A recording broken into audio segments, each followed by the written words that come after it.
Assalamualaikum warahmatullahi wabarakatuh. Halo, siswa-siswi hebat. Pernahkah kalian mengamati sesuatu di lingkungan sekitar, lalu menuliskannya secara terstruktur dan jelas? Nah, hari ini kita akan belajar teks laporan hasil observasi. Setelah selesai belajar materi ini, kalian diharapkan mampu menginterpretasi isi teks laporan hasil observasi. Artinya, kalian bisa memahami informasi apa saja yang disampaikan dalam sebuah laporan hasil observasi. Mengidentifikasi ciri-ciri teks laporan hasil observasi, sehingga kalian bisa membedakan teks laporan hasil observasi dengan jenis teks lainnya.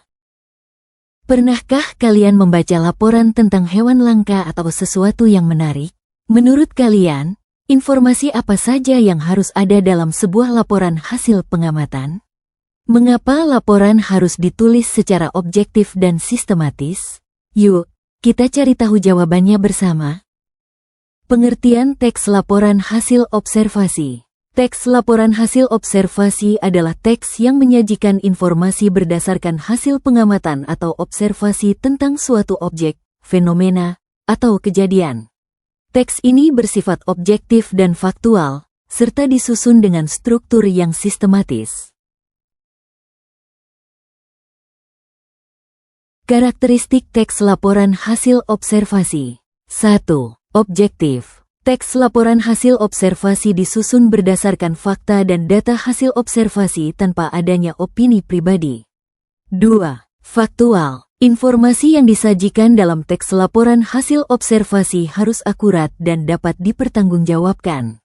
3. Sistematis. Teks laporan hasil observasi memiliki struktur yang jelas. Biasanya terdiri dari pendahuluan, isi, dan penutup. Ini contoh teks laporan hasil observasi. Kucing, Felis catus, adalah salah satu mamalia karnivora dari keluarga Felidae.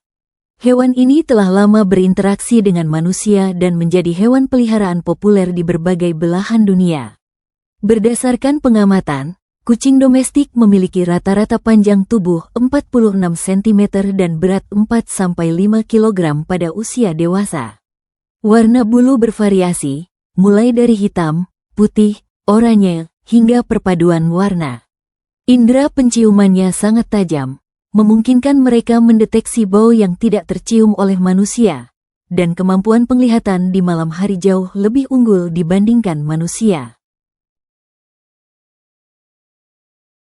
Selamat, sekarang kalian sudah lebih paham kan apa itu teks laporan hasil observasi dan bagaimana ciri-cirinya. Ingat, laporan hasil observasi itu tentang melaporkan fakta apa adanya setelah kita melakukan pengamatan.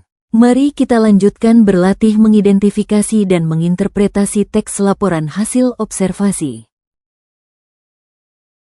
Amatilah satu objek di sekitar rumahmu, misalnya tanaman, hewan peliharaan, atau benda tertentu.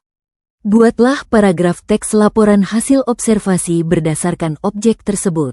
Gunakan struktur dan ciri-ciri teks laporan hasil observasi yang telah dipelajari. Oke, sekarang saatnya menguji pemahaman kalian. Jawablah pertanyaan singkat berikut. Soal 1. Berikut ini yang bukan merupakan ciri-ciri teks laporan hasil observasi adalah: A. Bersifat objektif. B. Berdasarkan opini penulis. C. Disusun secara sistematis. D. Menyajikan fakta. Jawaban yang tepat adalah B. Teks laporan hasil observasi tidak boleh berdasarkan opini, melainkan harus berdasarkan fakta.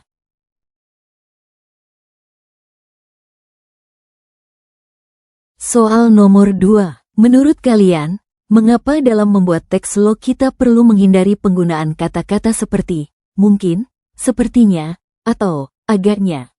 Kami tunggu jawaban kalian. Teruslah berlatih mengidentifikasi dan menginterpretasi teks laporan hasil observasi di kehidupan sehari-hari ya.